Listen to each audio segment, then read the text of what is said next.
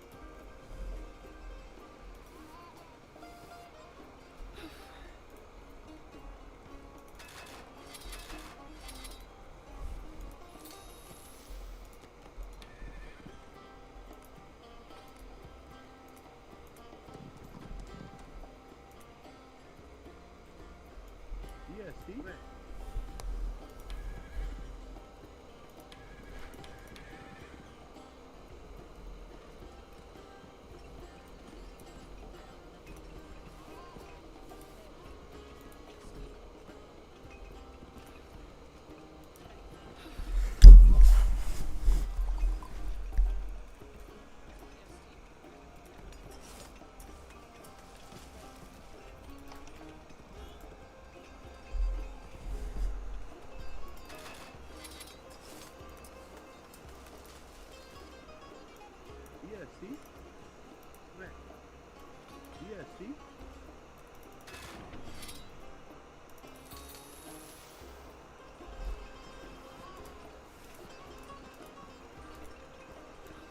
EST.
EST.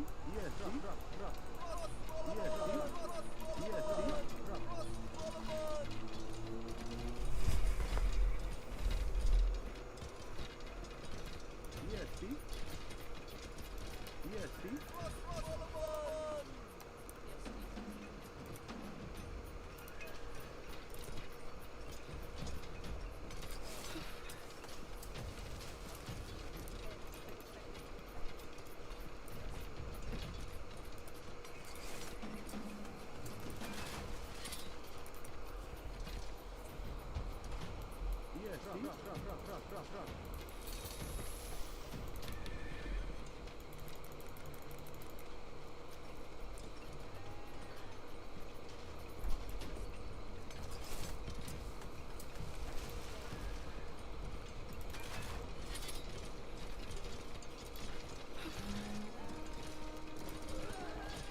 EST. Rough.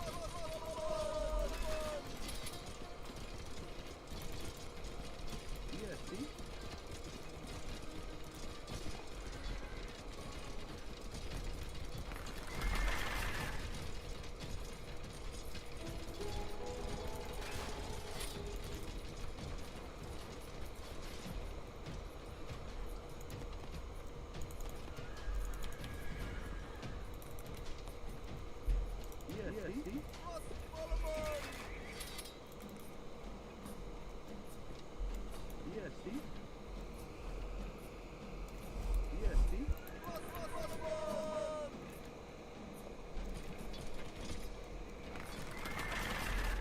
EST. EST.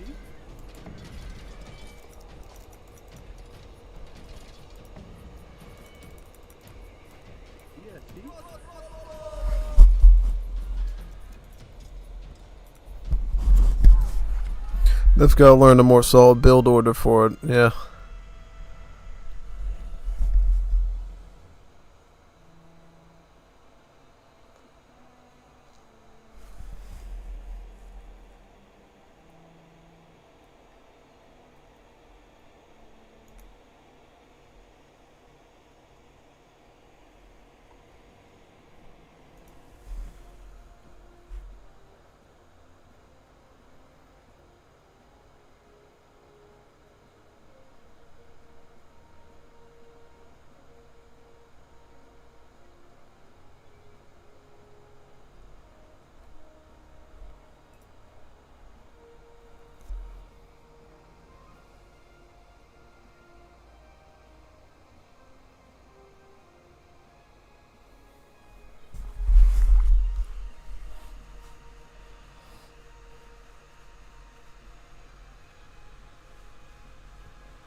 What shall we do now? Watch this one, I guess. Yeah, probably.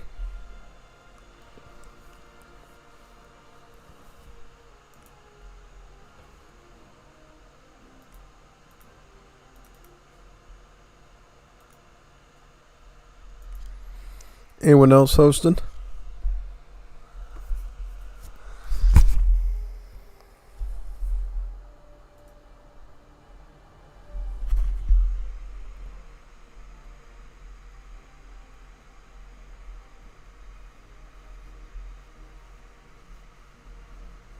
Stone is the least important thing to gather in deathmatch. It's good to know. Yeah, I'll make sure to get lots more metal, right? Yeah, I'll get metal before I even think about stone. So metal, food, and wood probably, right? Or just metal. Yeah, probably just metal. Because I'm assuming you're going to want a lot of siege weapons and champions and mercenaries at the start. So, yeah, I'll probably just go with metal first going forward. Yeah. So what's going on here, man? Anyone gonna host or? I don't really want a 1v1.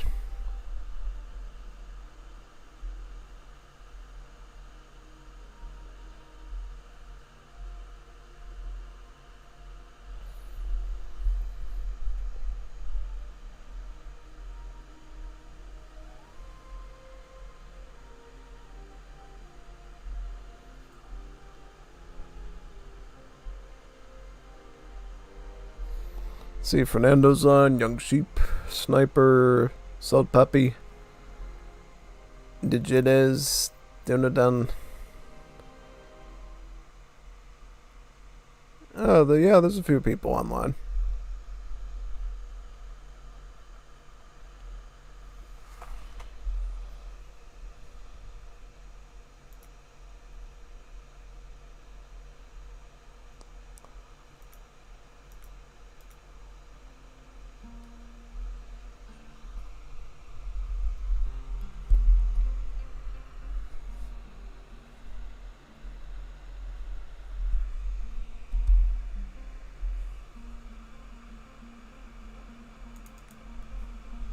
Me as well at this point, right? Yeah.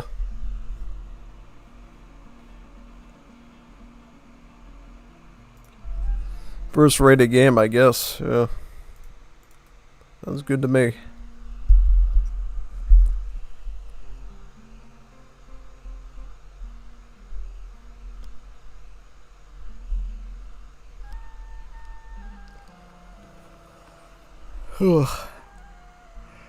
See if he wants to do this with me or not.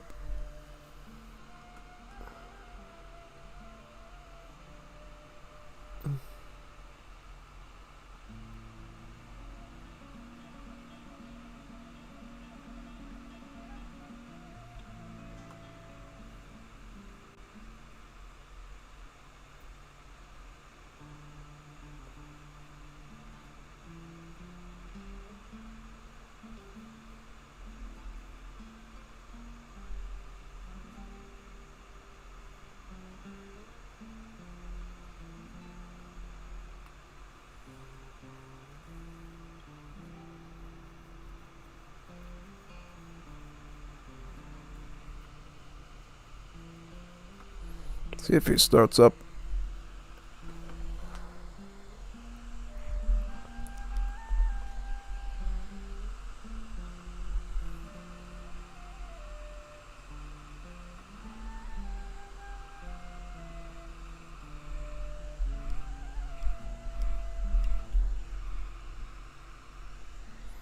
See what's going on here.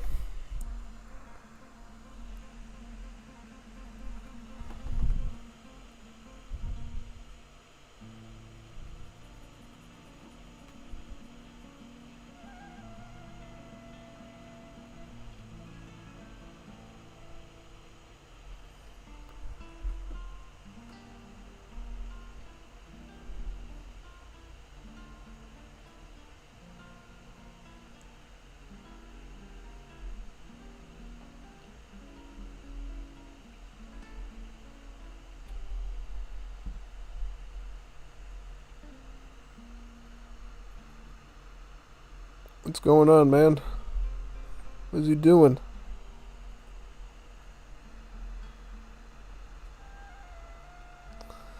Sounds like you should be ready to start up, right?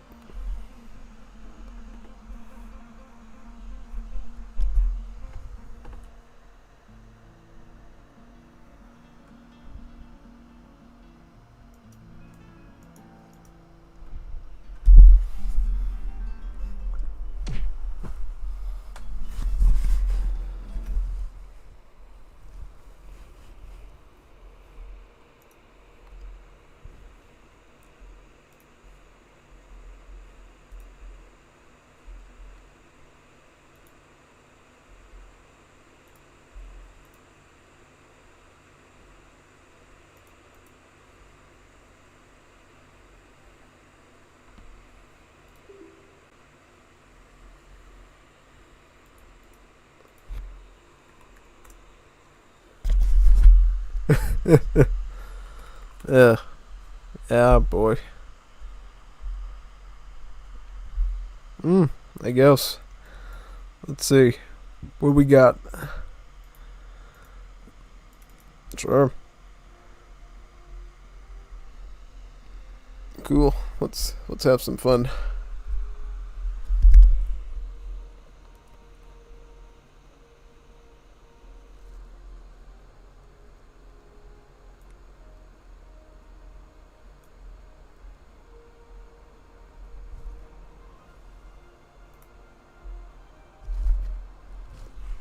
Sound good? Look good? Is good? Absolutely good. Can we play? Oh, if you want. Yeah.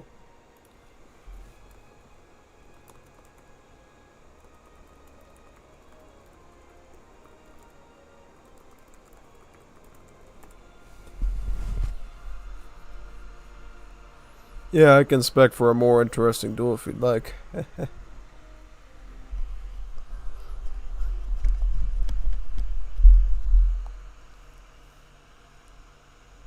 You're gonna destroy us. I guess. Ready and we're going. I'm ready to go. How about you?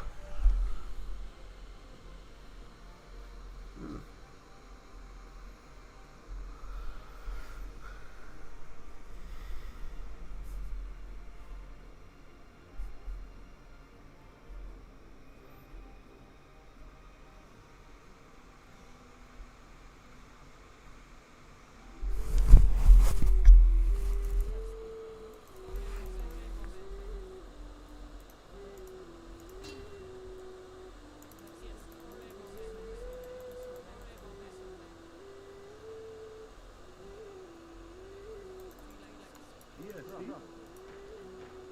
EST. Rock, rock, rock, rock.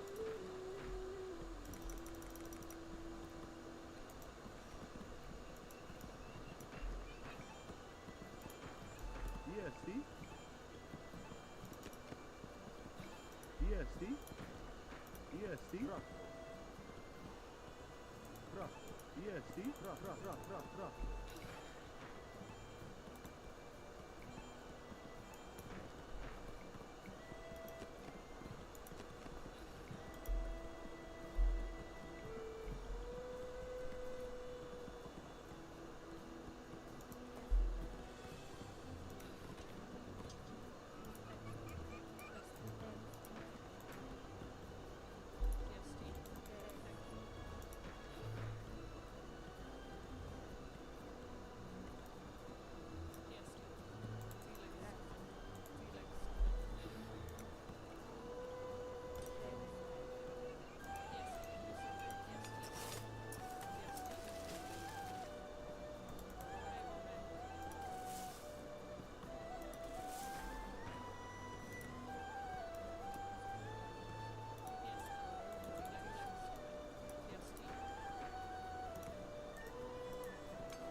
EST. Rock, rock.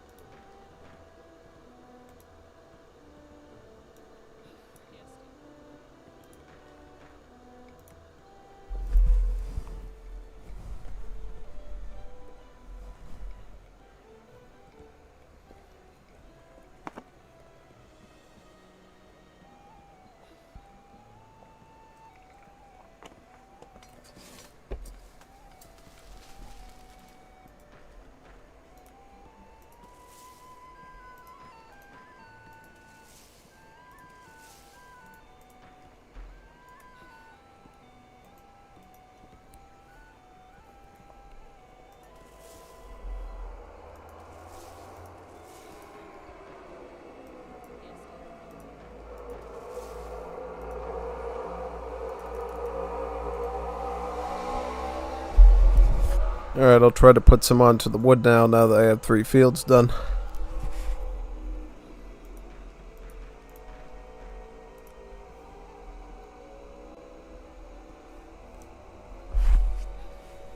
EST. Rock, rock, rock, rock, rock, rock, rock, rock.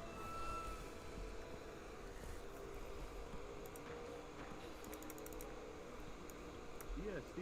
Rock, rock, rock. Rock. Rock, rock, rock. Rock, rock, rock, rock, rock, rock, rock, rock. Rock. Rock.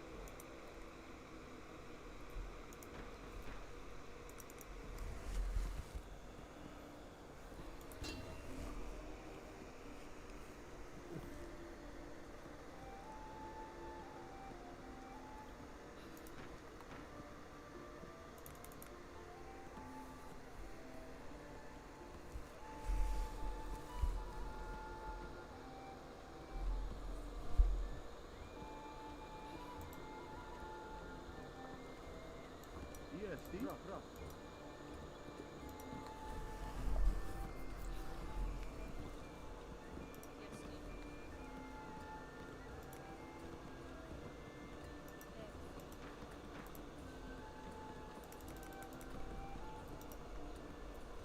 EST.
EST.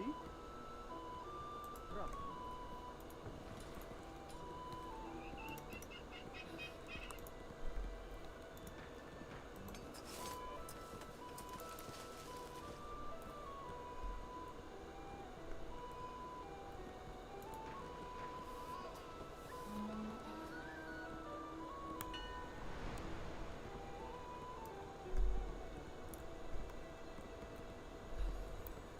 EST. Rock, rock, rock, rock, rock, rock, rock, rock.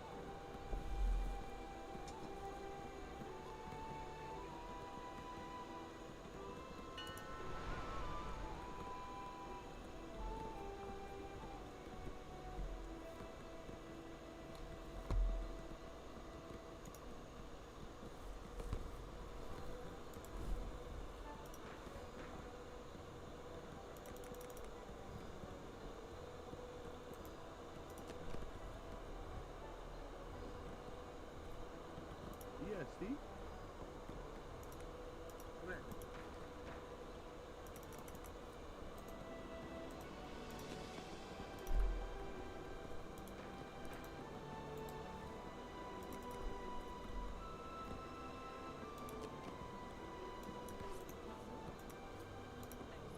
EST. Rock, rock, rock, rock, rock, rock, rock, rock.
Never seen a worker get stuck in the house before.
Oh boy. Oh boy.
EST.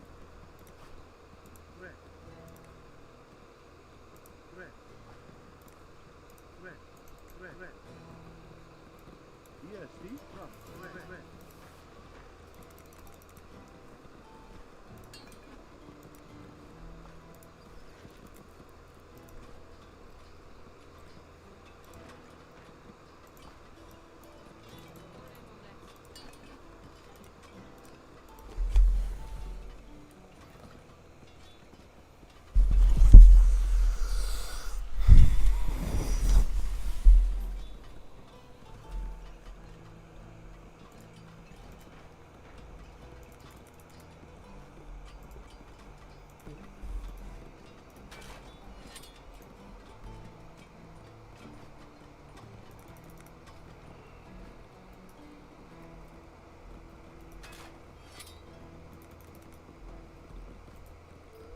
EST.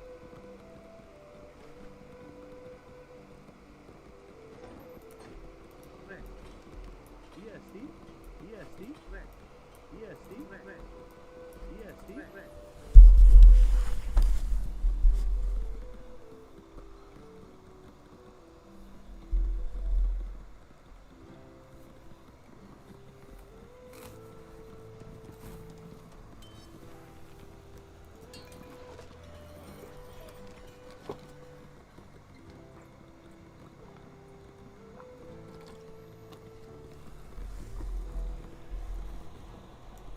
EST.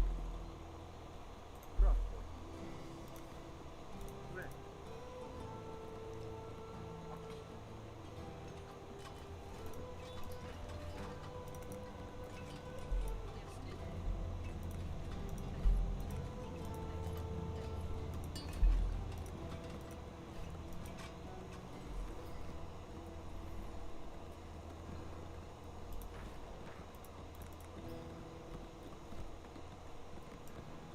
EST.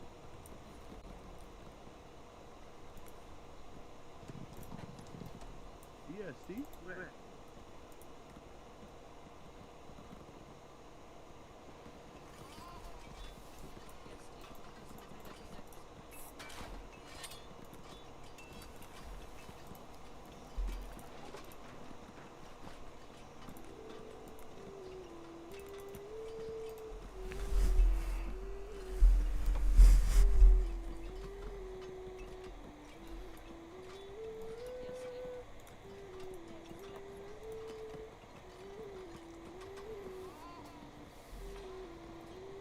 EST.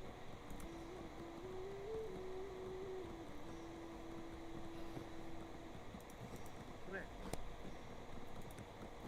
Red.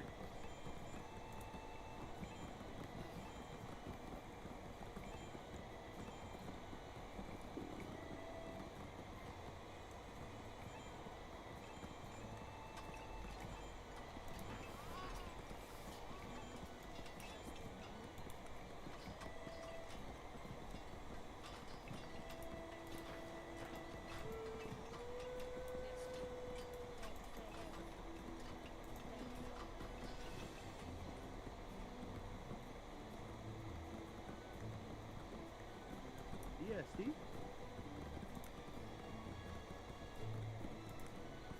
Red. Red.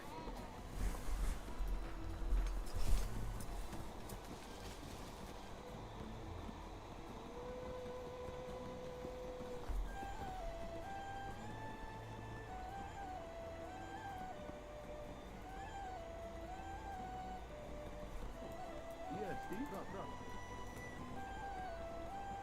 Red.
EST.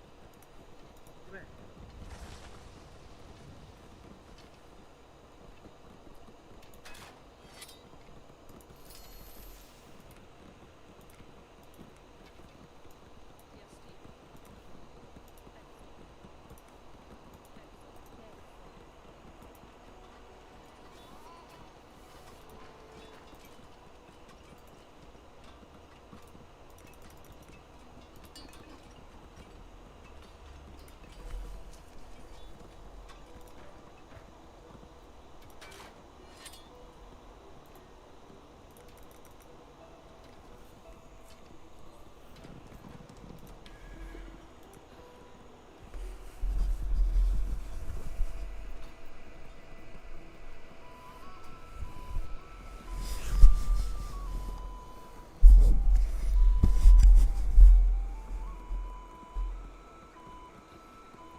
Gonna go for the cavalry since it's the best thing that the Gulls get.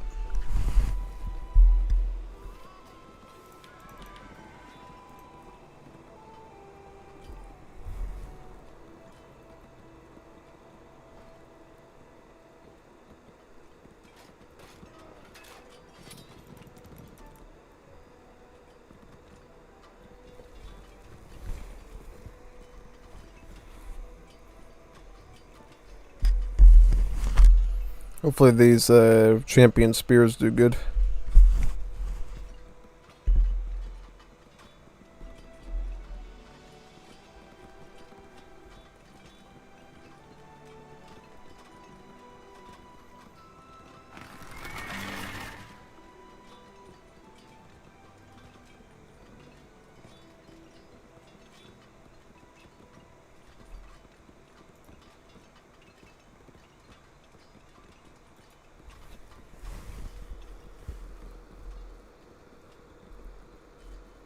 EST. EST. Rock. Rock.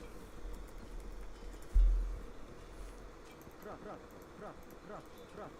EST. Rock. Rock. Rock. Rock. Rock.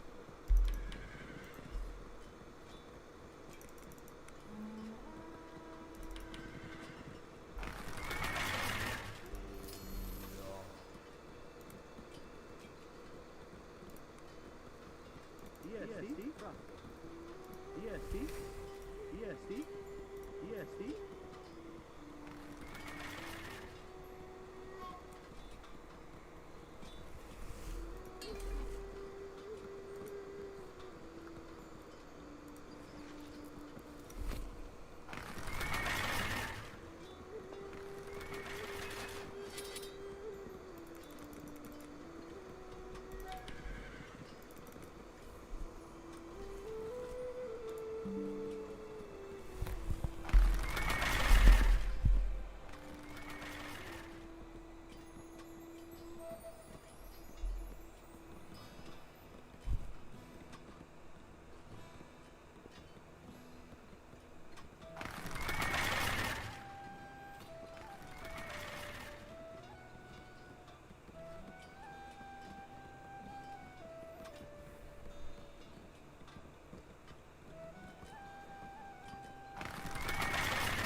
EST. Rock. Rock. EST. Rock. EST. Rock. Rock.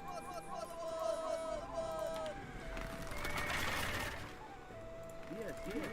Rock. Rock. EST. Rock.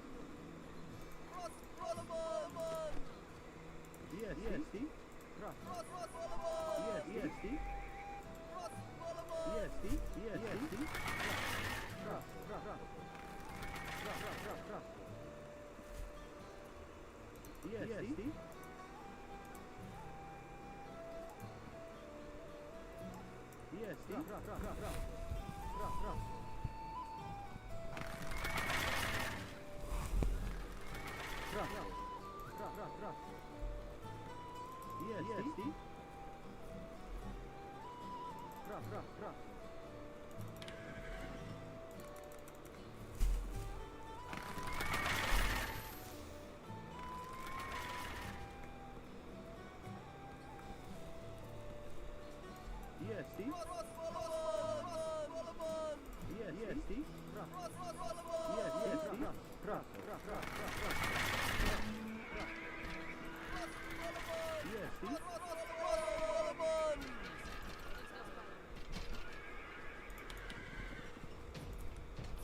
EST.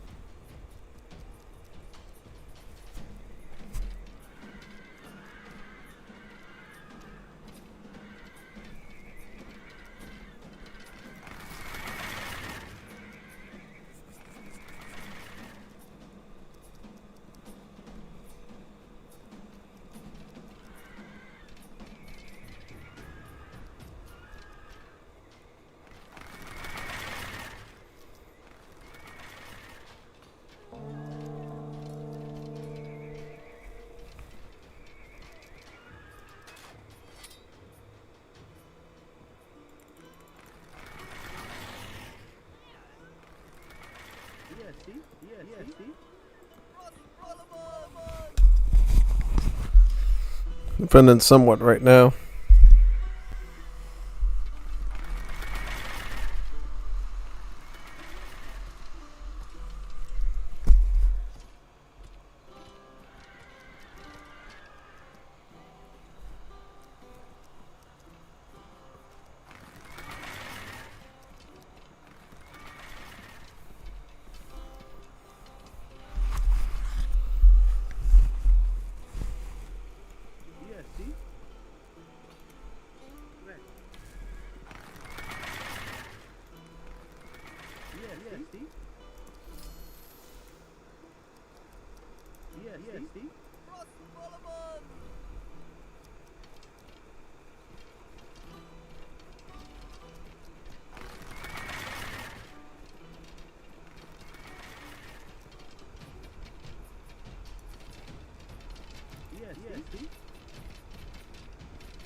Don't know how I'm being cooked here, but I am.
Gonna try to get the Javelineers now.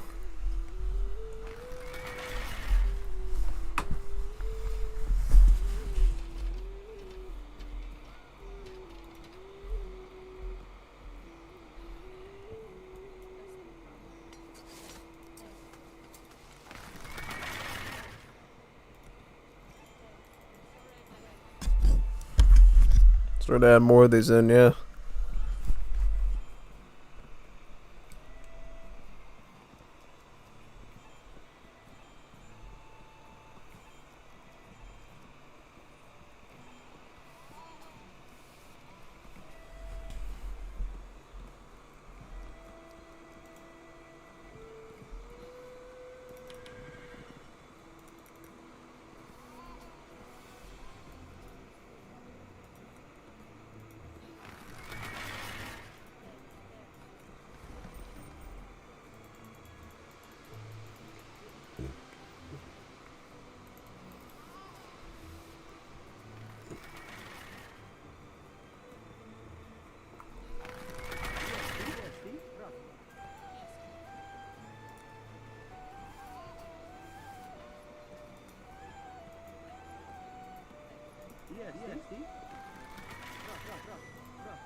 EST.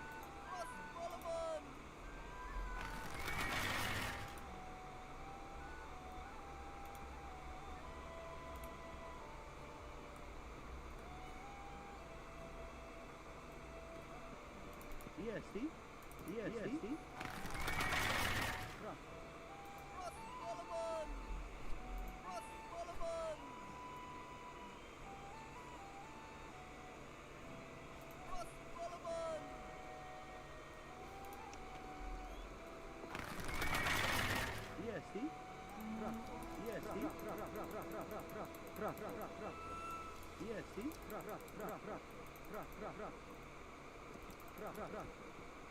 EST.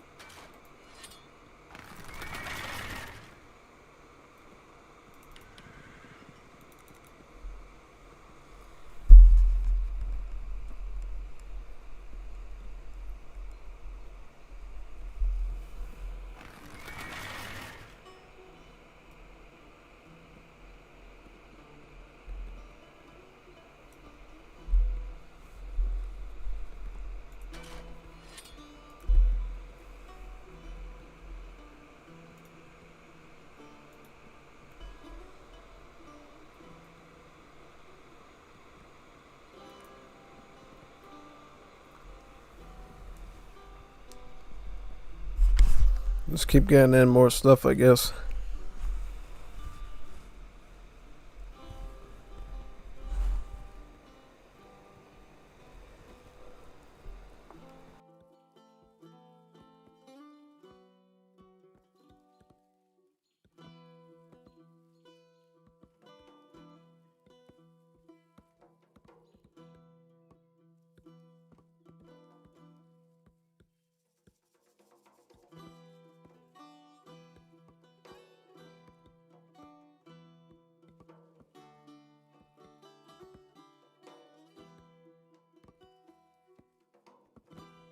EST.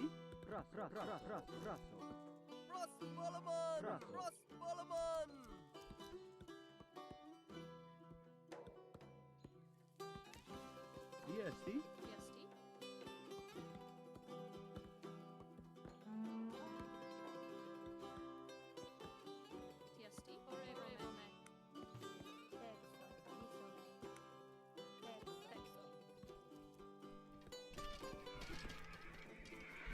EST. TST.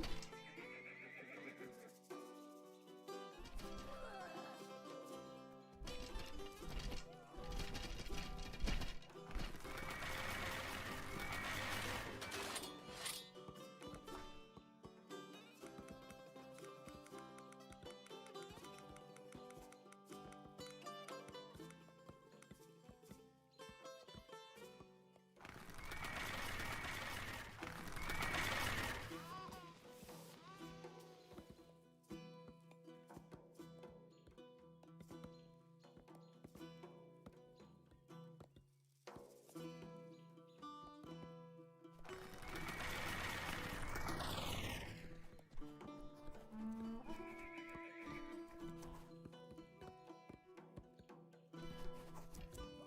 EST. EST.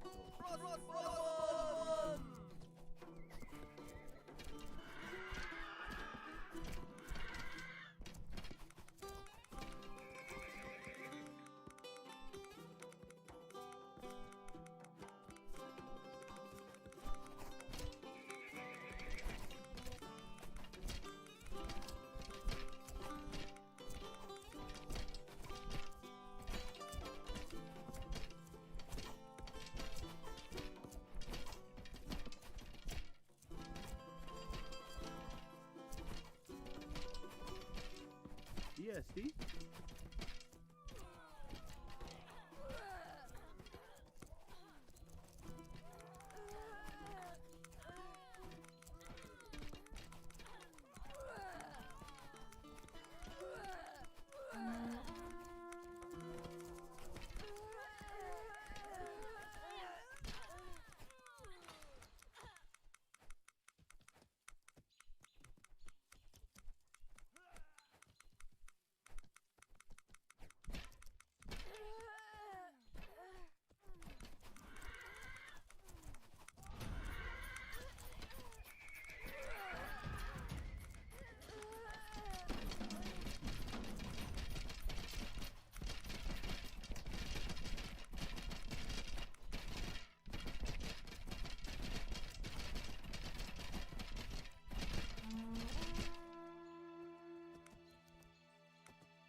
EST?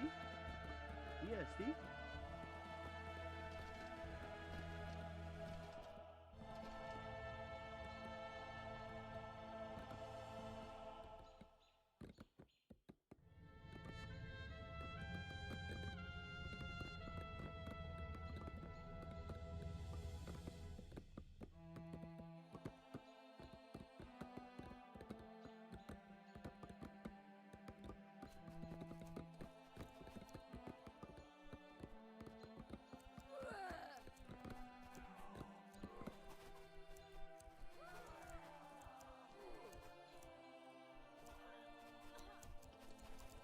EST?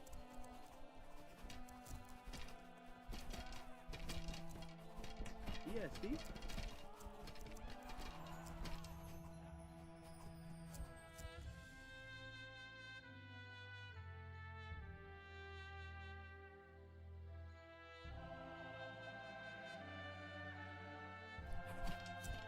EST? EST?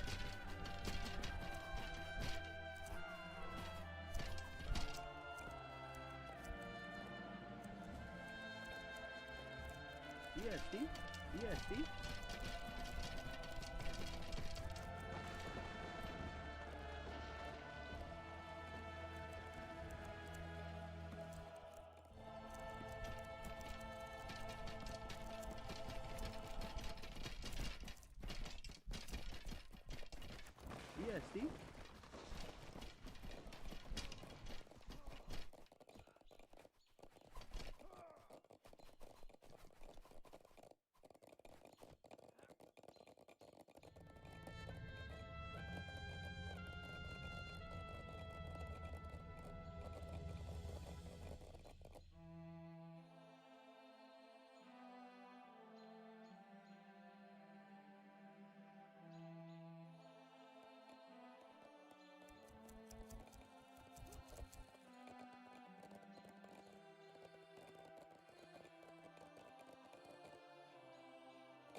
EST?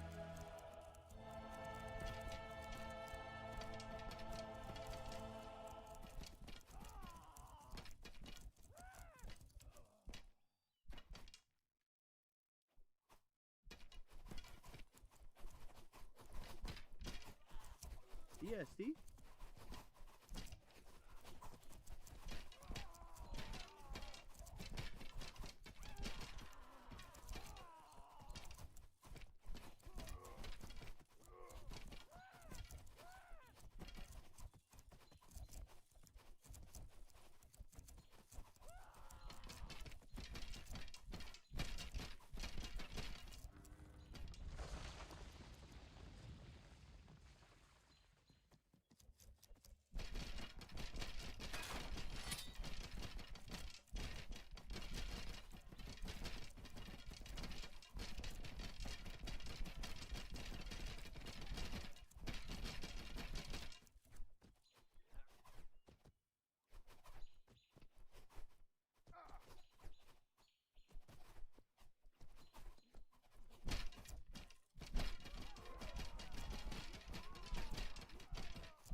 Yeah, see?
EST.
EST.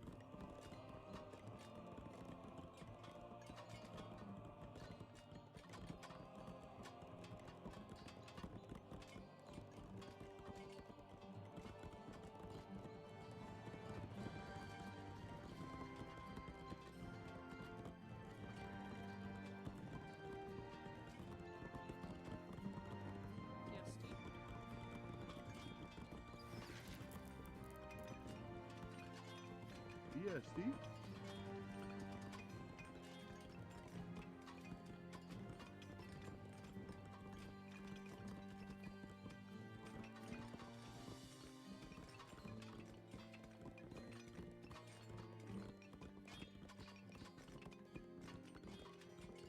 EST. EST.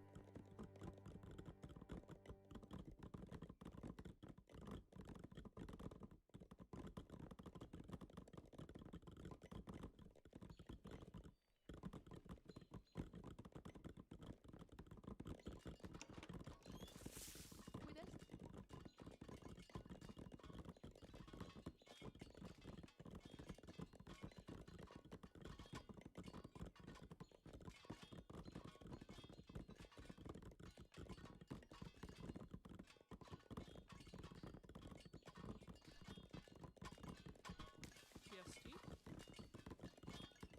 PST. EST.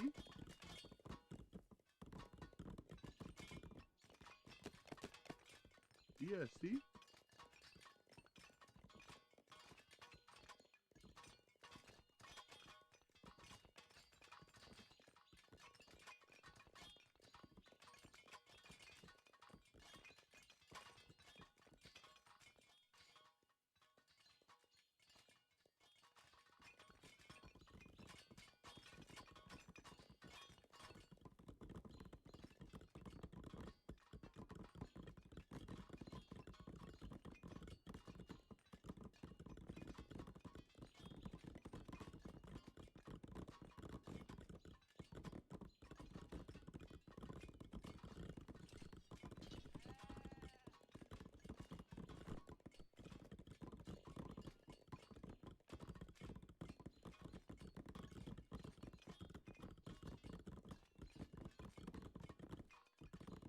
EST.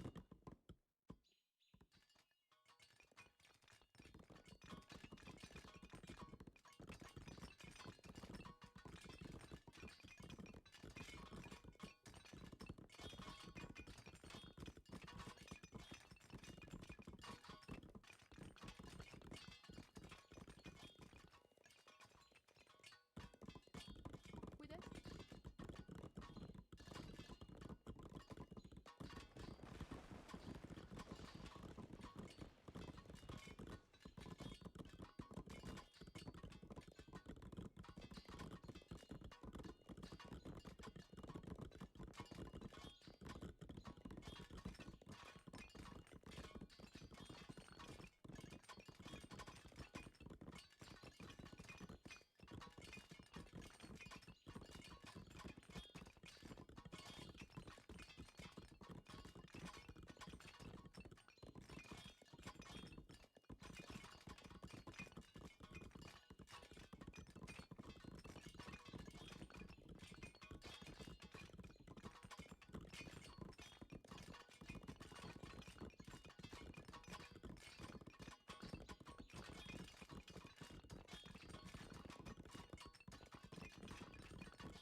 Yeah, see?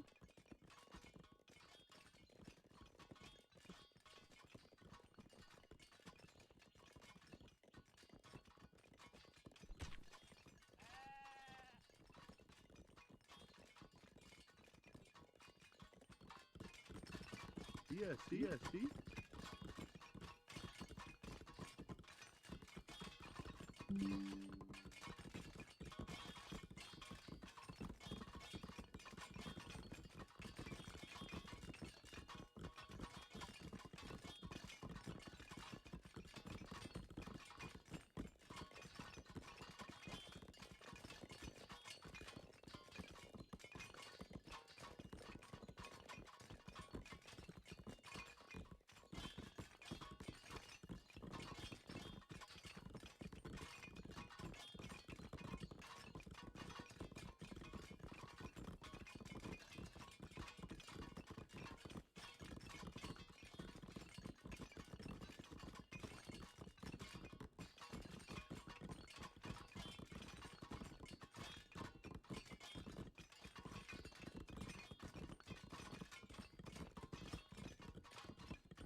Ah ouais. Cuidas? Cuides?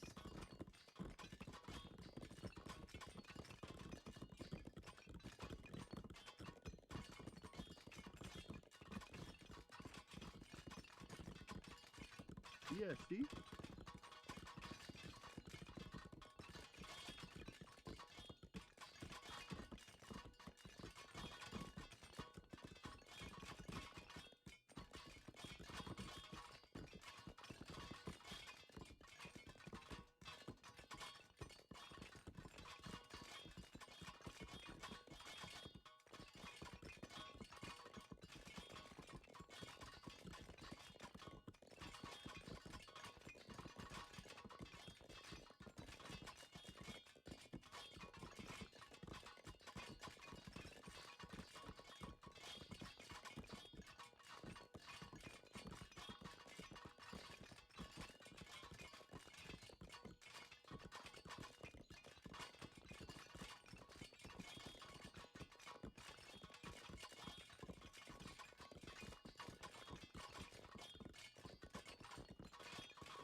Yeah, Steve?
Esti? Esti?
Esti?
Just trying to eat the last of that tortilla chip stuff, and that's why you didn't hear me yap for a while.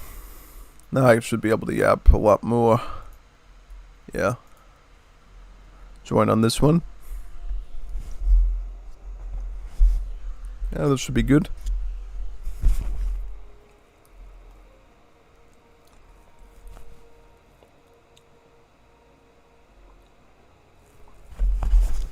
This is like sparring day or something. Getting a lot of sparrings.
Far away from studying bird? What do you mean a studying bird? Oh boy, looks like we got Junior Bacon Cheeseburger back again.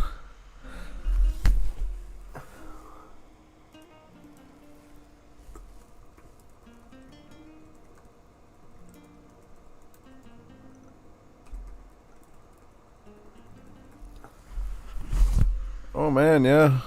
Juicy Junior Bacon Cheeseburger, man.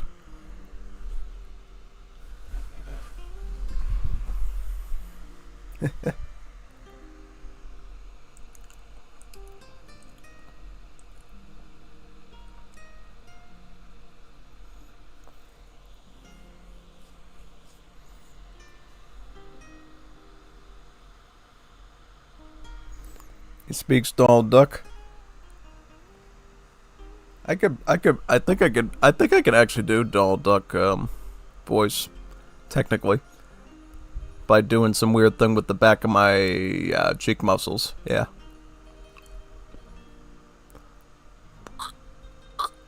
Something like that.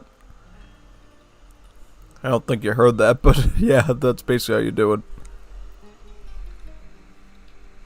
Lengua? What is the name of the lengua? In typable character.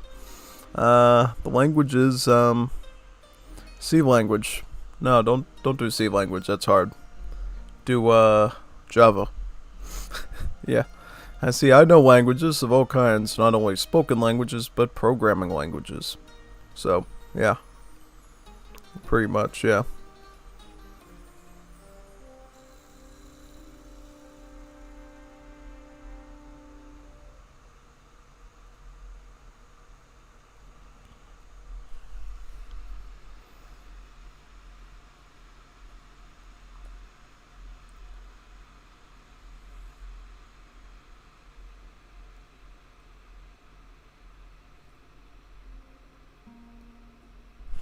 What's the hardest language in the world? Chinese? I think it might be if it's Mandarin or one of the other dialects.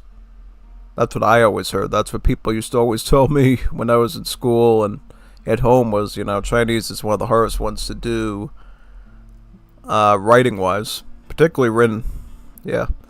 But from what I understood when I went to university and studied Espanol, there was a substitute professor in there, and she said Chinese is actually one of the easier languages to learn as an English speaker compared to the Romance languages, for instance, because in terms of the noun and verb usage in Chinese, it's actually quite similar to Germanic languages in how the singular and plural nouns and verbs work, as well as the, parts of speech and everything. The hardest part of Chinese is actually learning the written characters, but if you can learn the written characters, it's actually super duper familiar with, Germanic languages, your Dutch, your German, your English, your Swede, Norwegian.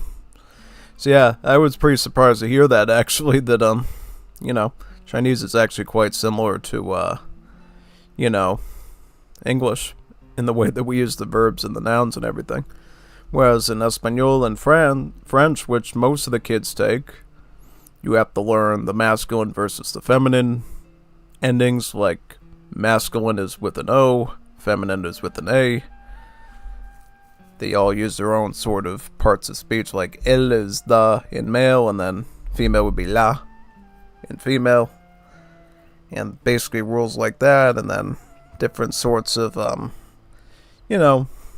formats. Like if talking about us isn't like me and somebody else, you have to use nosotros and then vamos or something like that. And then if you're talking about somebody else in an informal way, then it'd be vas instead of vamos. And then, yeah, it's a lot of different rules.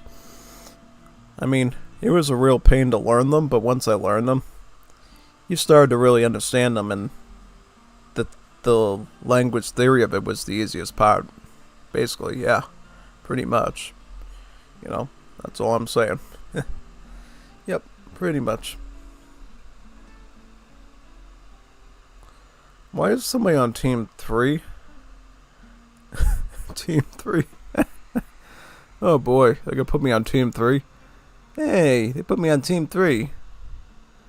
That's gonna be fun. Oh boy. What were they thinking with that one? I'm on team 3. Oh boy. This is gonna be fun. So that wasn't intentional, huh? Thought they stuck me on team 3 for fun, because they wanted to really tease me tonight. Oh man, yeah. Yeah, they put me on team 3. Yeah, that's really normal. Oh boy. I'll take solutions. It's be my second time doing solutions tonight.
Just waiting on Junior Bacon Cheeseburger to start up. Hey, it's Streletsy YouTube. Yeah, I was in there before. You didn't hear me call you Junior Bacon Cheeseburger? He'll be right back. Okay. Okie dokie. Artichoke.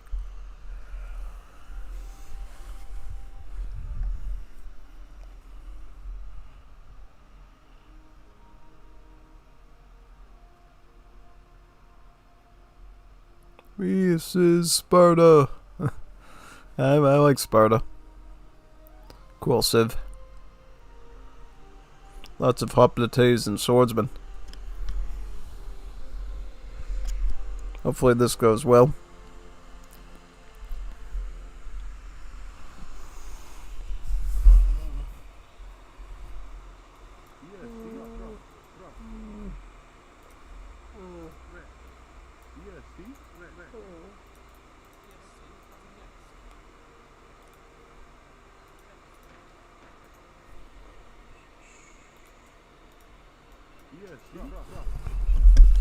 You know something interesting? I thought using the mouse today was gonna have all sorts of problems adjusting to the game and everything, but actually Zero AD runs really well with the mouse. Almost, really didn't lose any speed with it at all. So I mean, I'm pretty content with where it is.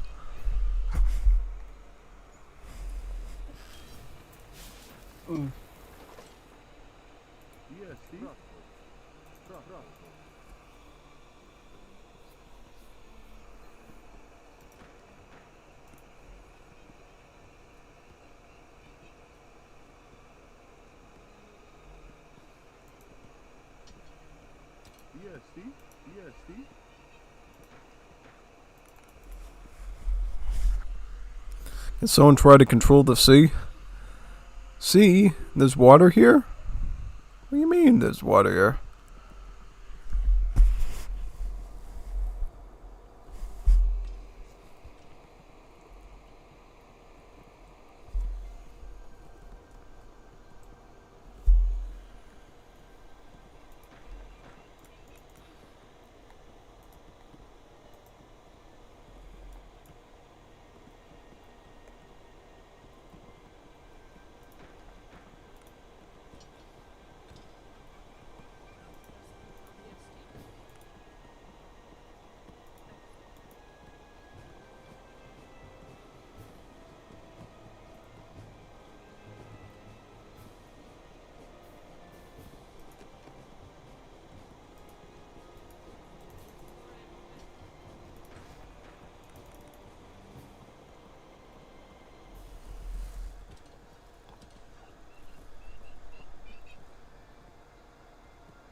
for that to finish.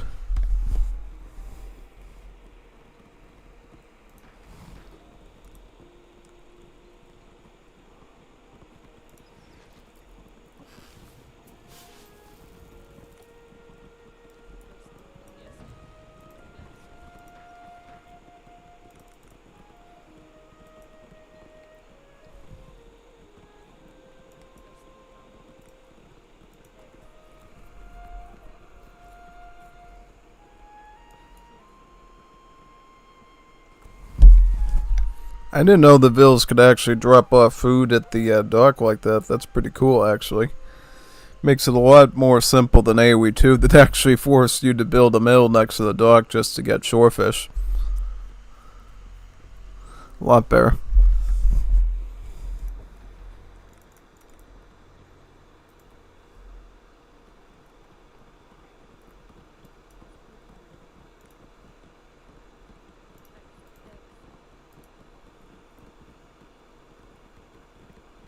Yes, see?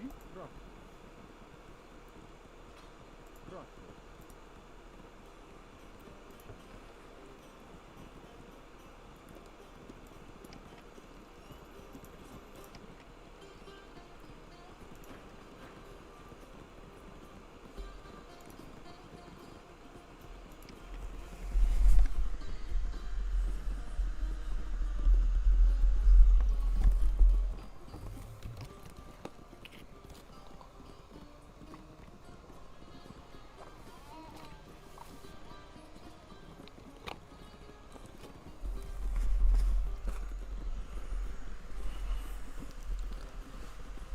Build another house.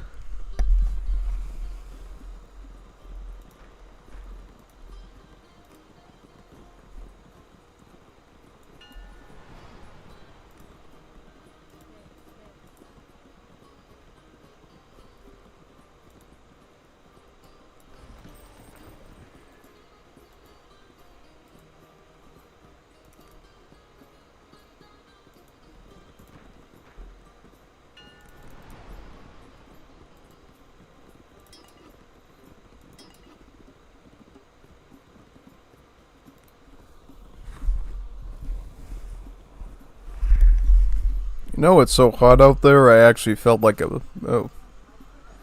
Well, let me get the wood over here now. Put that in this spot. Very good. Very nice. How many houses we have queued up over here? We got one in that spot and one in another spot. Do that. Very good. Get this one now.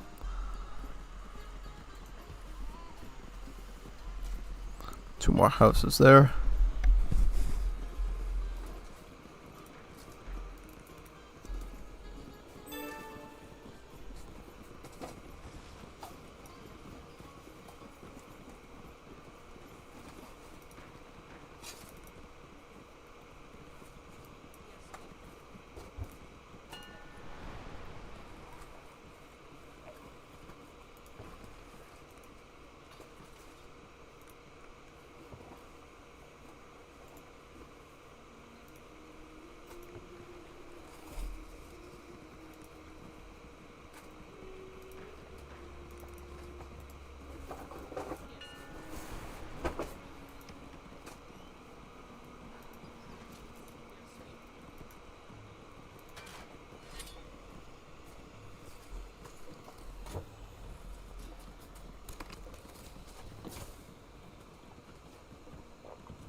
Once the barracks is up, I can add in some of my headlord skirmishers as an additional source of eco.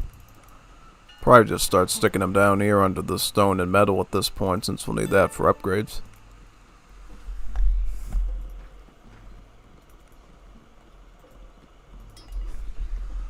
We could get wood too, as well.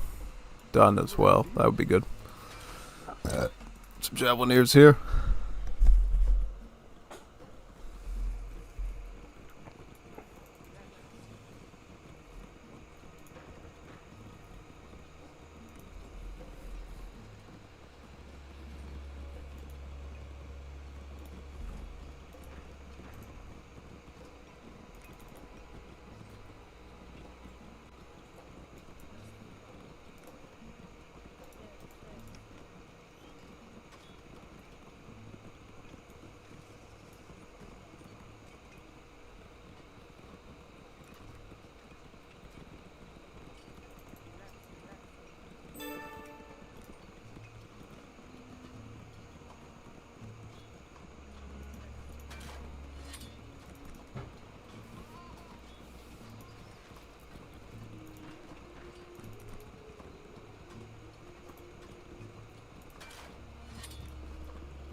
Just gonna get one arrow ship out here for defense in case we get attacked. Hopefully the ally can make a little bit more boats than me so we can defend this coastline easier.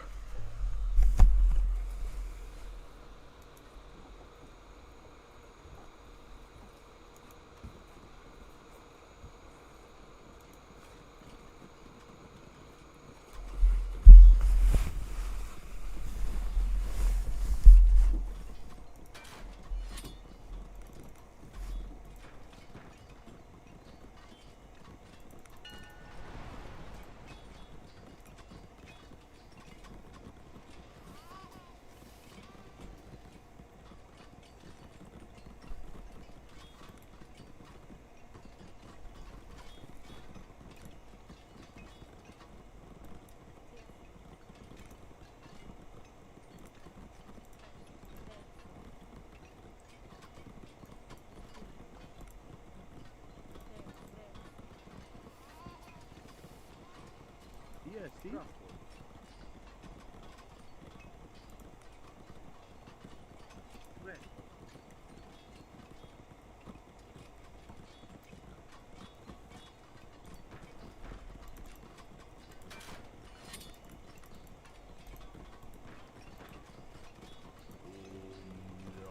Yes, see?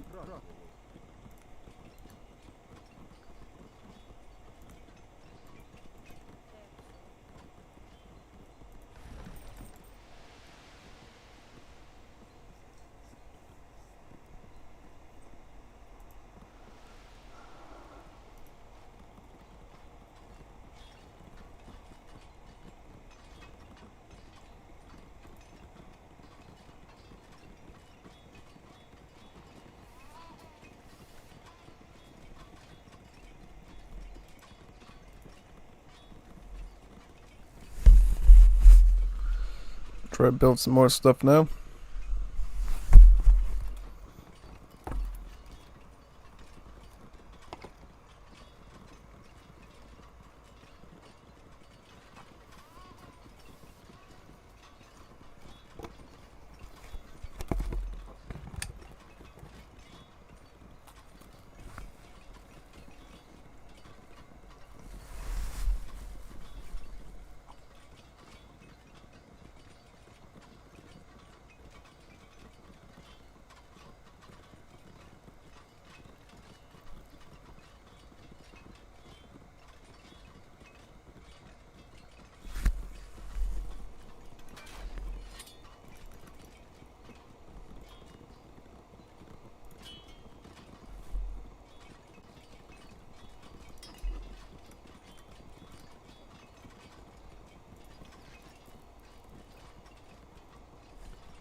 Yes, see?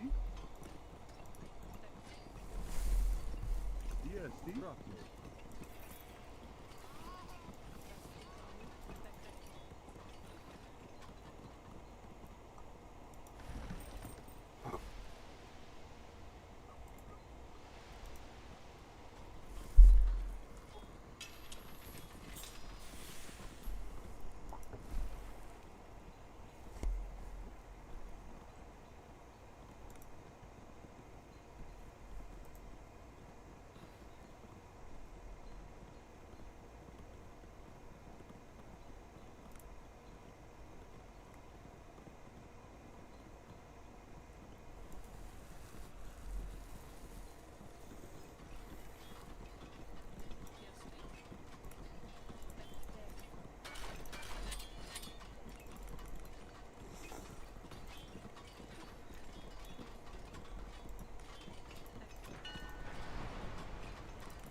Try to build up that fleet if possible.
Sailing up here.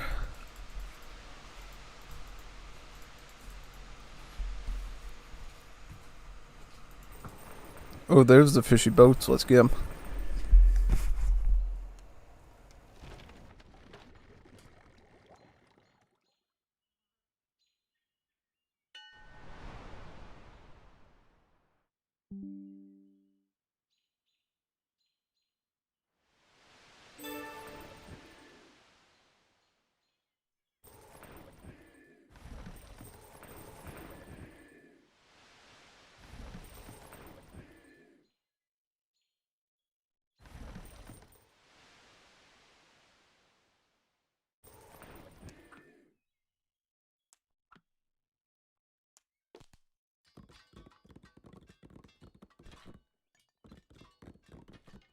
Yes.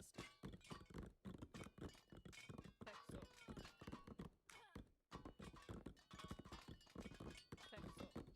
Taxo.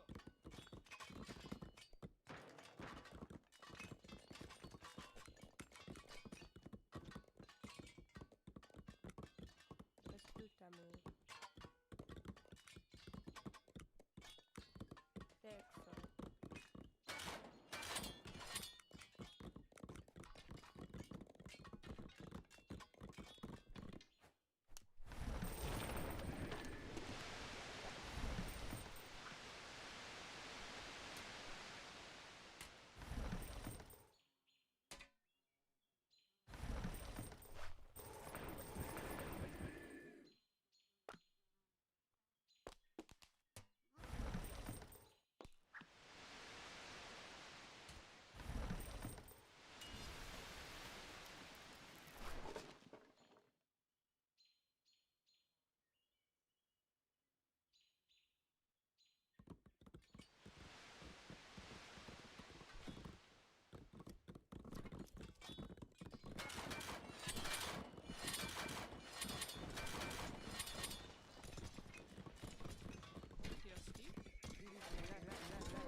Oh, I didn't even realize the mic was out. I guess so. Should be good now.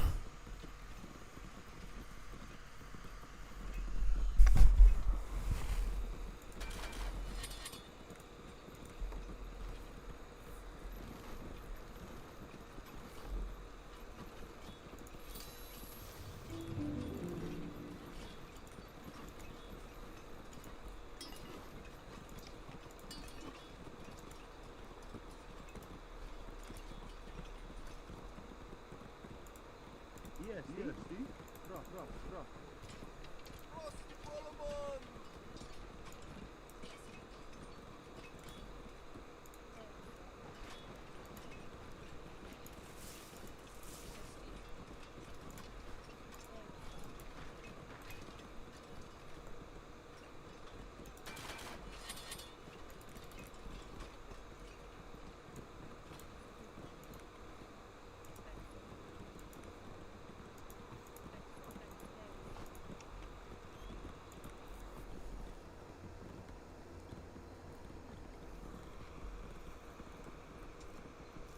Yes, see?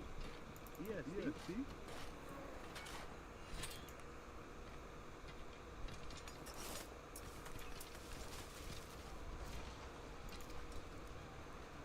Yes, see?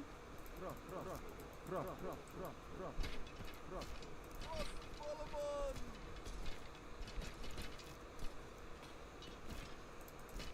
Rock.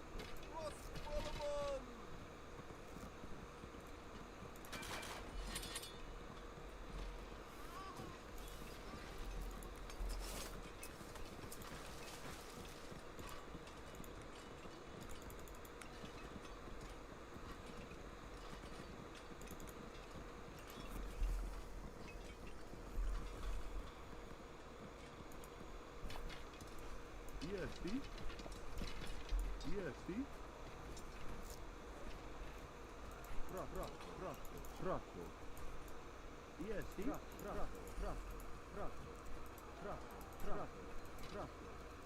EST.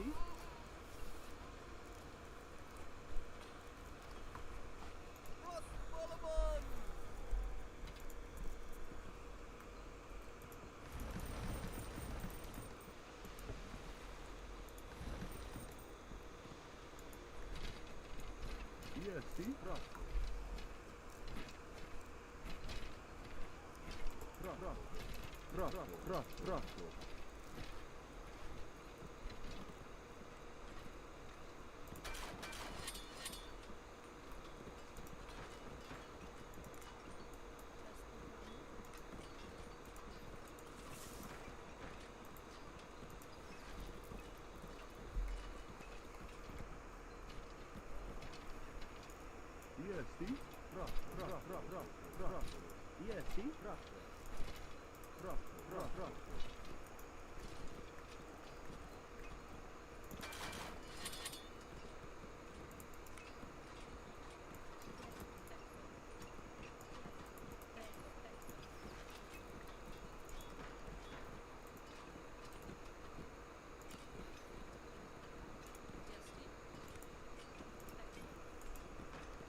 EST.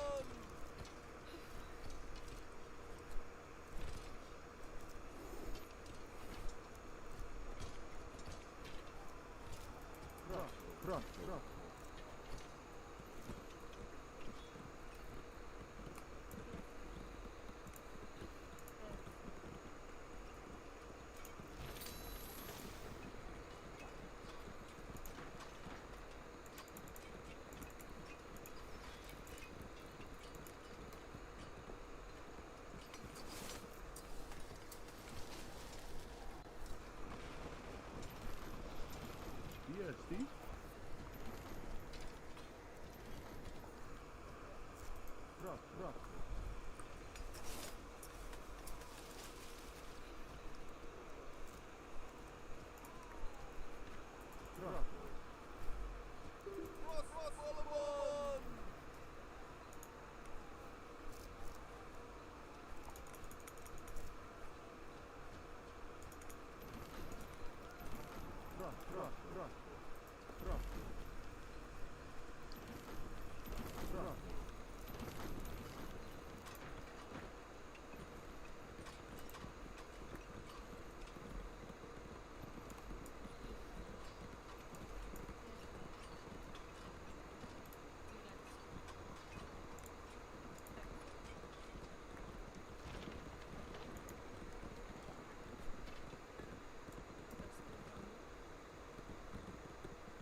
EST.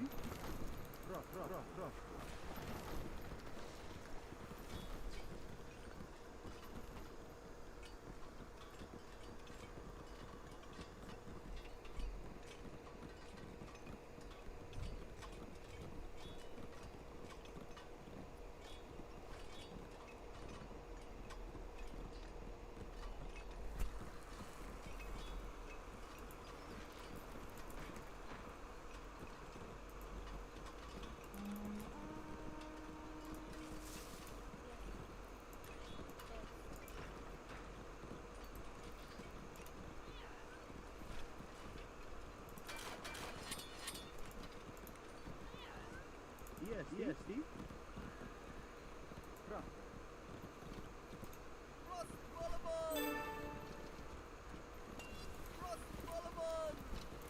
EST.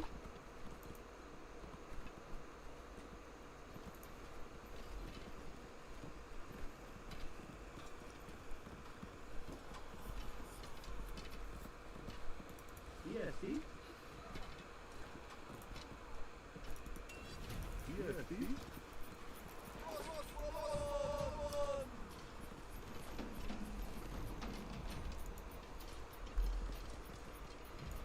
EST.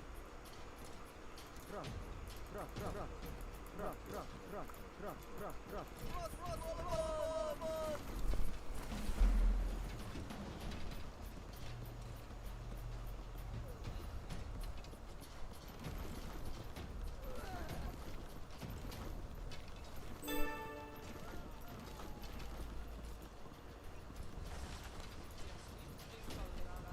Bala now.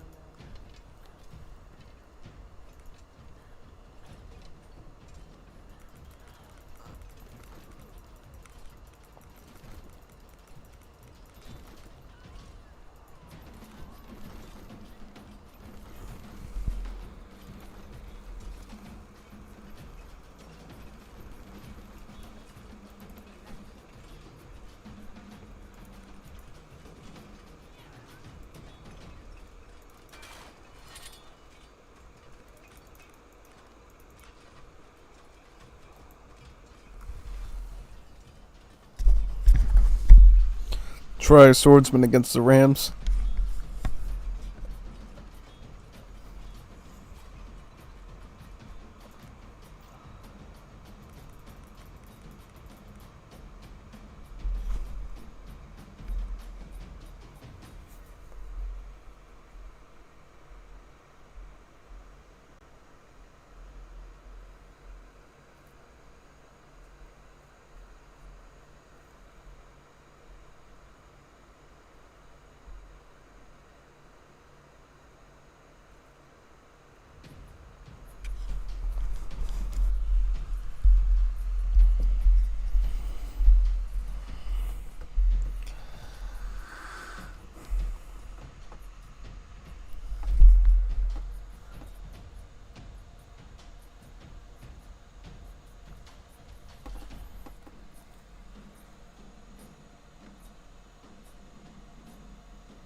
Attacking.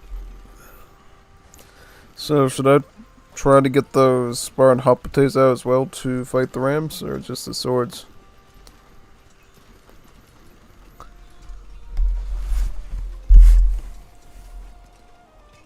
EST?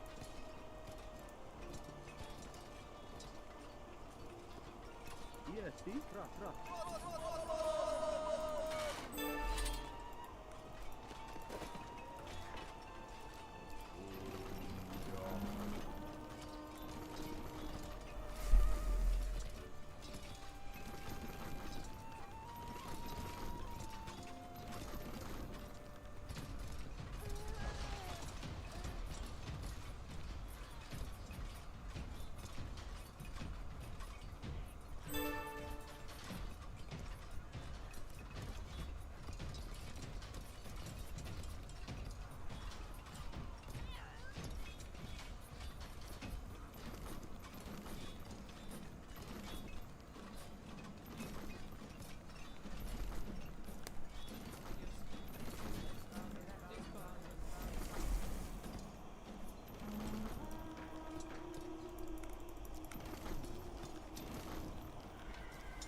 Send some of the wood as well. That should be good. Yeah, there's not much I can do on my base, so I may as well just send out the resources so they can push further.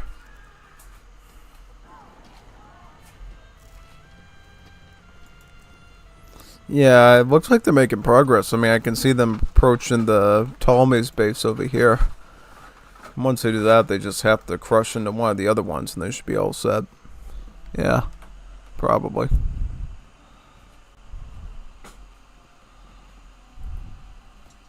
Big time. They should be able to fight this off, right? Just some basic sparring infantry. Yeah, they got plenty of cab there, so they probably can.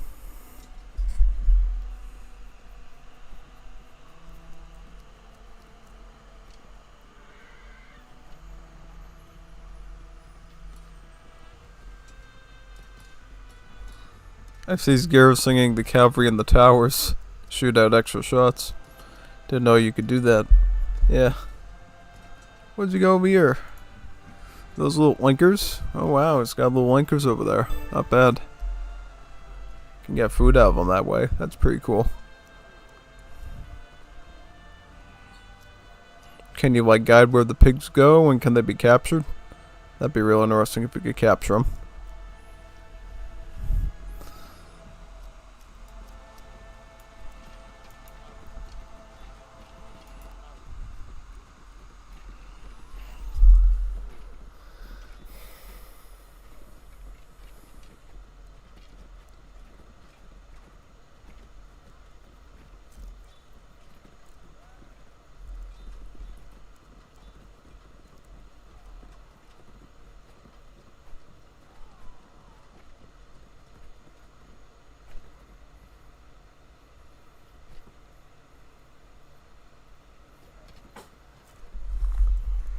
Yep, that was a pretty big loss there. Oh yeah, Junior Bacon Cheeseburger did a good job in that match. See what happens next on here. What are these guys doing? These jerks are gonna open another one, or should I join this one? We'll see.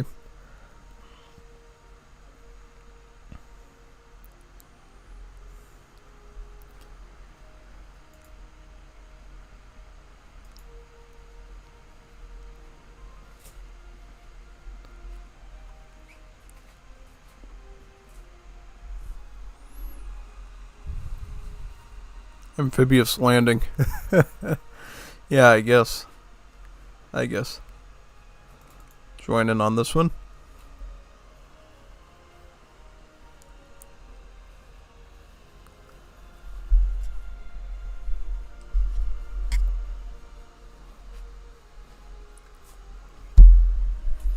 So they got Gauls, Romans, Macedonians, Seleucids, Cushites, Han, Macedonians, and random. Quite the combo.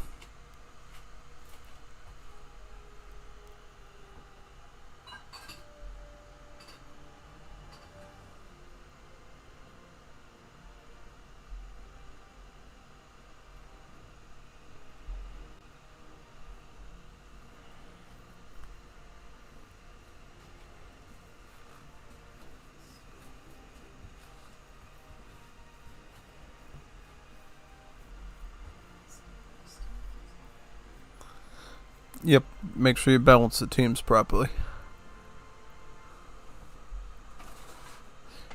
Churchster and Raoul seems to be the most powerful ones on there, so you'll want to split them. How about that Spartan amphibious landing in the rear? That was crazy. Oh, it was pretty neat. I did not see that coming. I was like, where are all these Helot skirms and hoplites coming from the side from? Wasn't even ready for that one.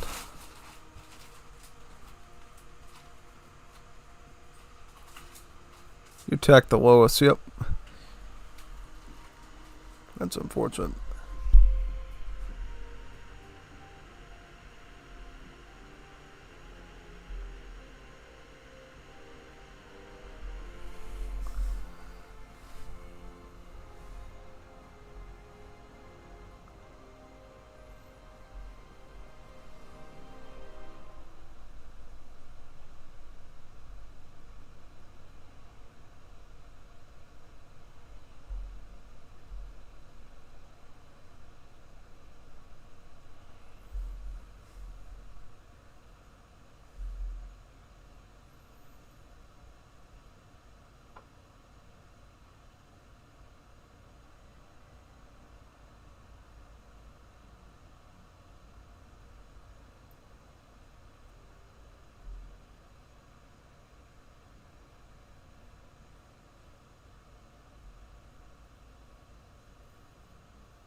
Alright, let me look around and zoom this out so we see what civs we got.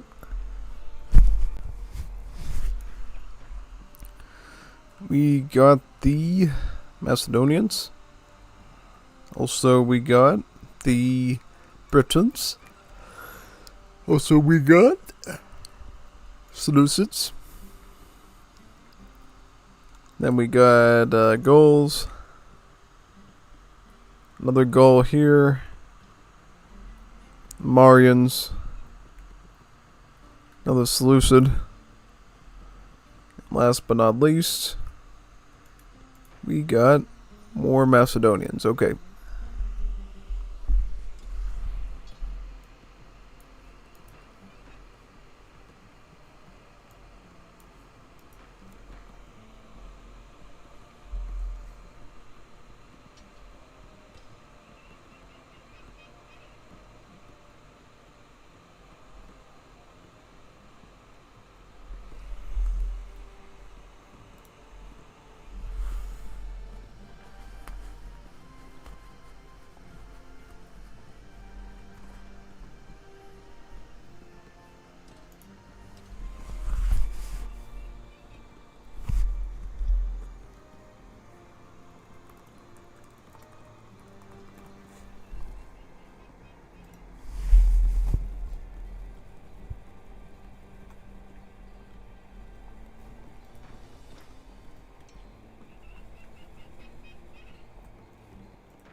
So Trickster's using the goals, and then Raoul's is using the Macedonians. Alright. Just trying to see who the highest seeded players are here, and how they end up affecting the match.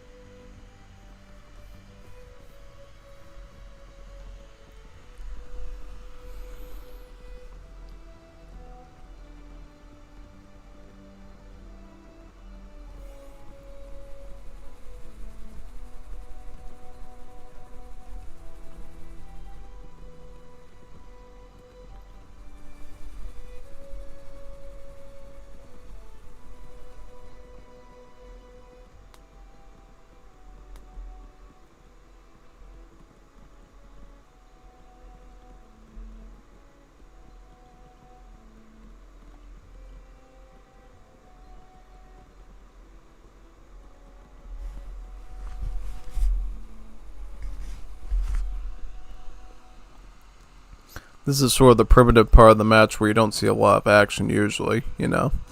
People mainly just following the build order, trying to put enough on food, put enough on wood, getting their storage house, getting their farmstead, getting their first barracks. And then from there things get pretty spicy with how people choose to rush or defend.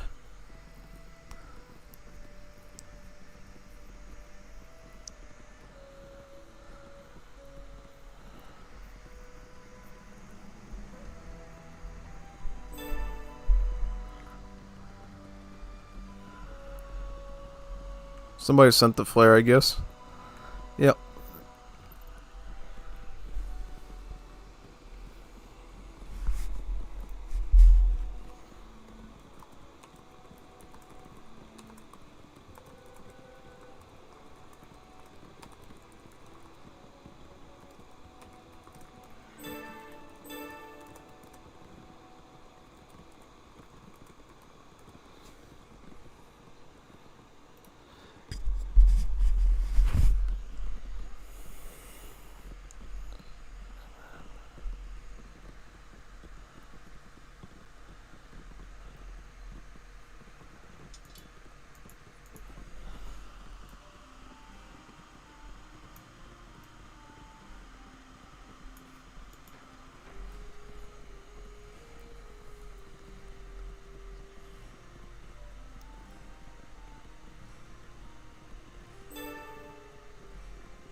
it's always good to let them know that I'm streaming it there as well in case they want to chat some stuff up with me about the match.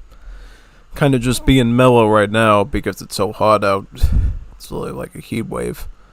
Still feels like it's 106 out there right now, and it's like past 11 p.m. It should be like cooler, but it doesn't feel like it. Yeah. Kid leaves as soon as I say maybe he's coming to watch. Who knows? Maybe we get lucky. Yeah.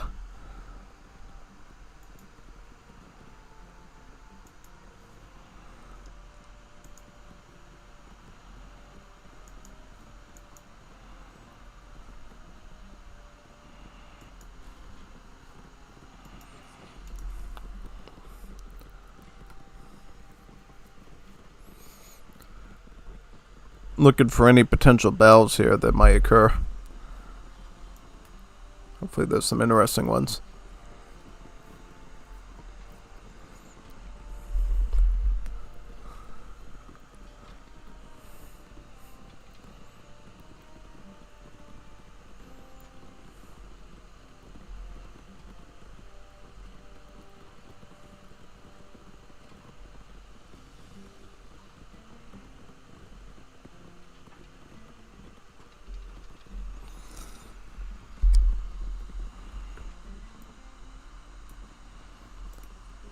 ESC?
ESC? ESC?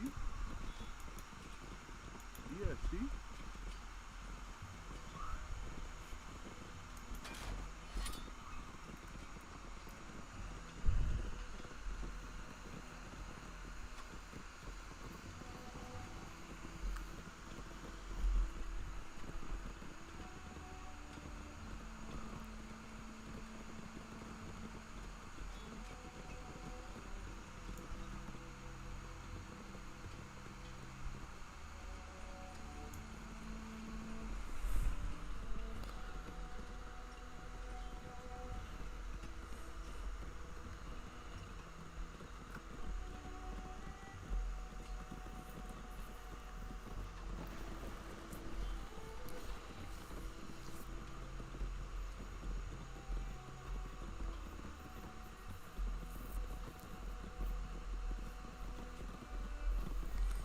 Now they're starting to enter the town phase. That's when you potentially see some raids. We'll see if they end up happening though.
Double forge. Is that something people usually do to get the text faster? I didn't know you could. I had never seen people get 2 of them before.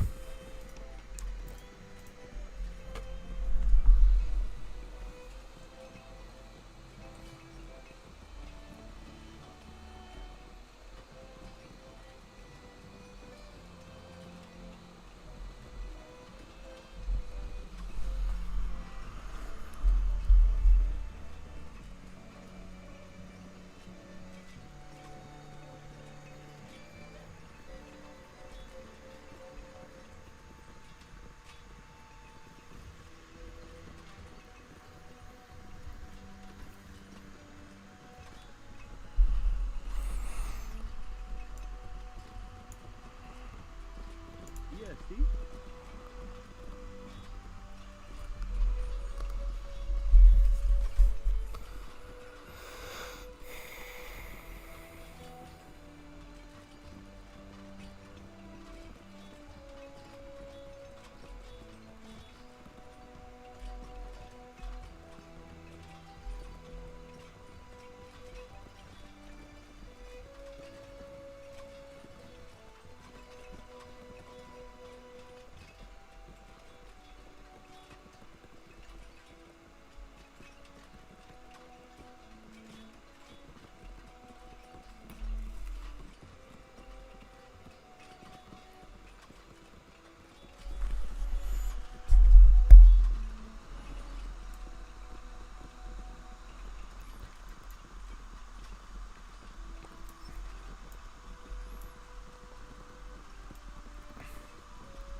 How many barracks do they often build on average at this stage? About 4? Yeah, that's good to know. Just so I know when I'm like, what is this, 12 minutes in? How many barracks should I have in my base to either attack or defend with? Looks like 3 to 4 is the rule of thumb.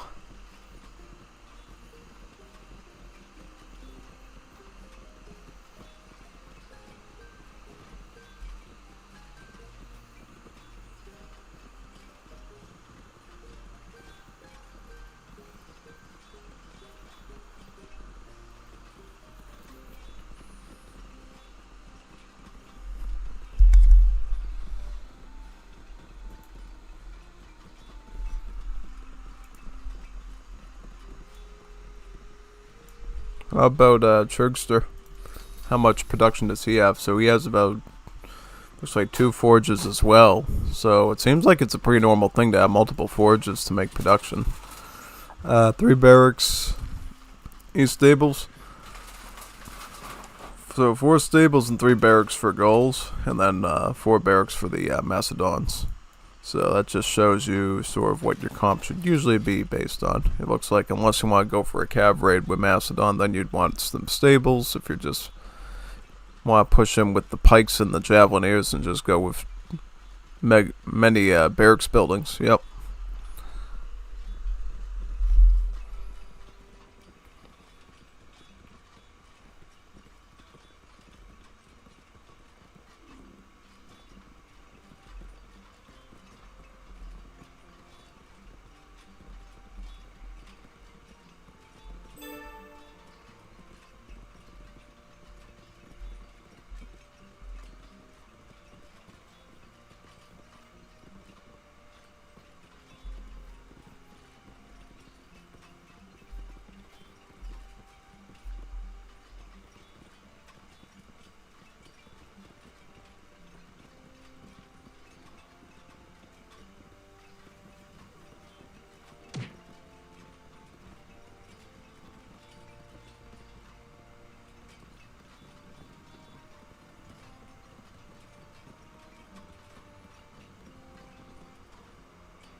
I see this guy over here has a fortress.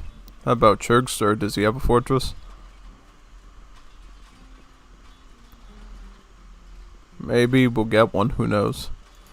I see stable, stable, stable. So we're gonna go mostly with that OP Gaul cavalry, it sounds like, to dominate the opponents. Gonna need a lot of metal for that though, so we'll see if we can get that fast enough.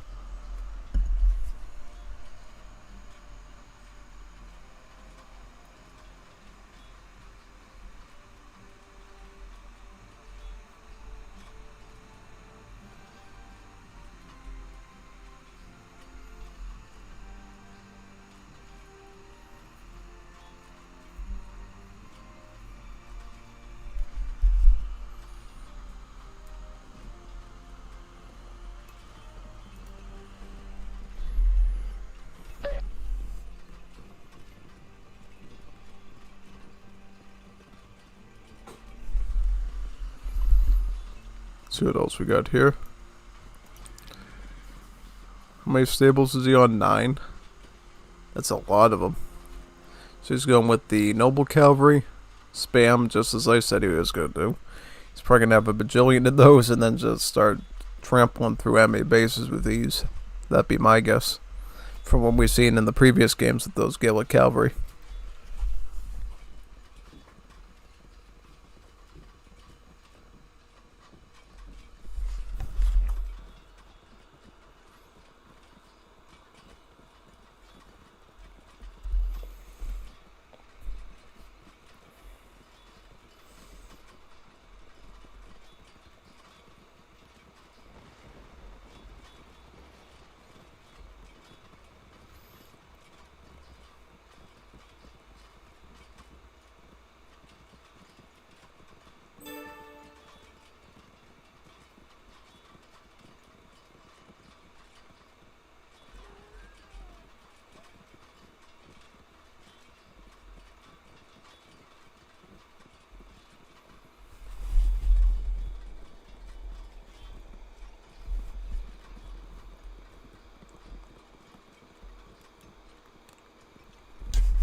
Here we go, our first war of the day, or at least first war of the game.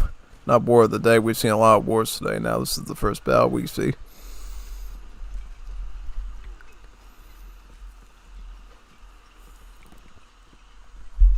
Looks like this fellow was completely ravaged and his civic center was completely swamped.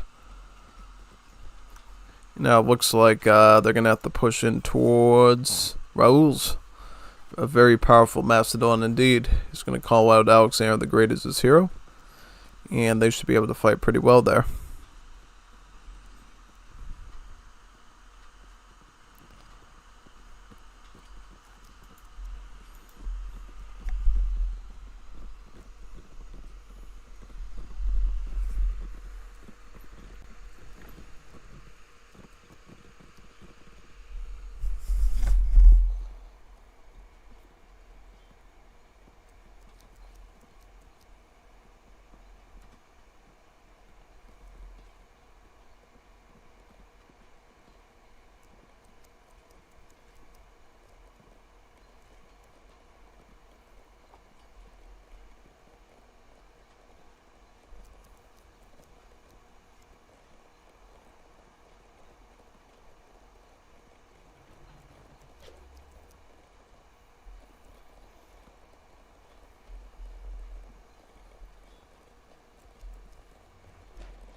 ESD?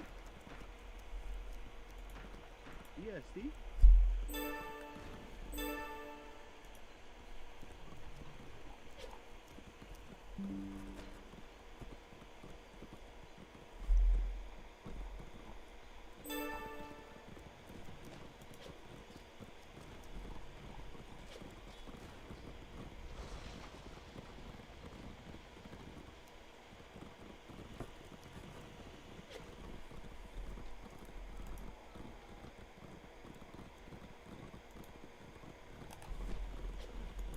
ESD?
ESD?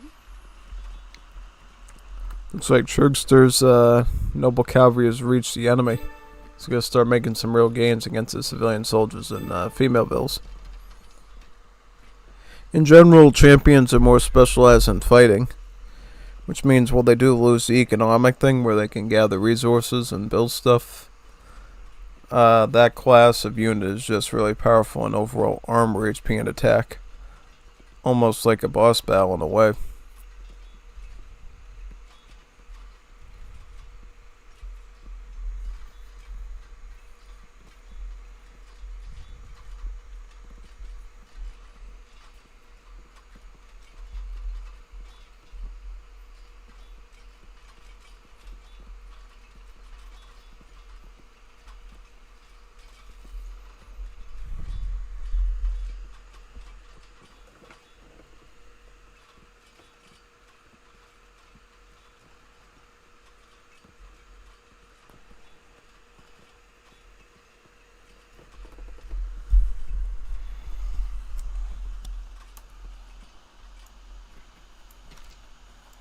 ESD?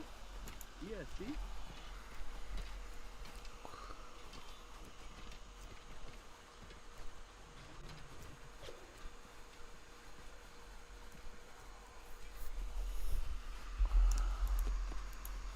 ESD? ESD? ESD? I can see why they're trying to jump on Raoul's there, because he's a very strong opponent that can take on 2 to 3 people at the same time. So that's definitely one to watch out for.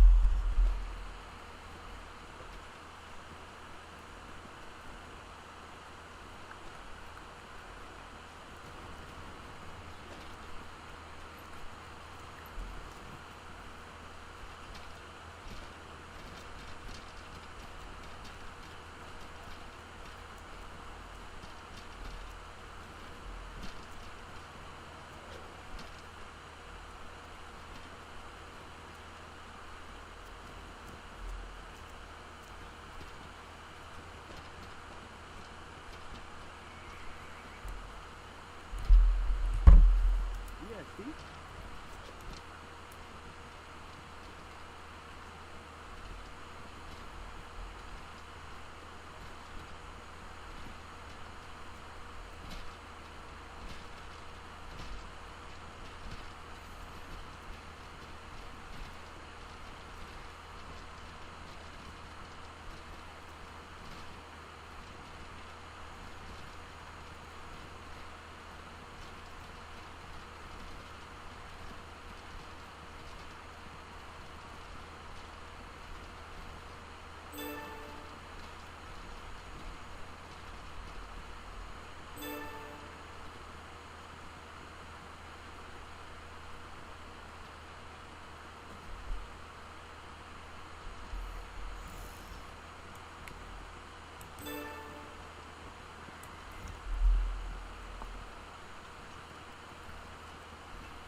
big time. So now I gotta prep some stuff for work in the morning. So yeah, I'm gonna go do that now. Thank you for coming to the stream today. It was pretty fun. Yeah, didn't look like we didn't get as much viewership today, but it's been a pretty slow week from what I've seen. You know, probably because it's getting close to the 4th of July and everything. People are, you know, getting projects done and everything for work. But don't worry, we're going to do some more streams this week as well. We're going to do an Age of Empires 2 one. We could try to cast some Wars of Liberty or Diviv Edition games too, depending on how things go. That could be a good idea. So yeah, definitely come for that as well. I'm signing off now from this one. See you in the next one. GG, well played, everybody.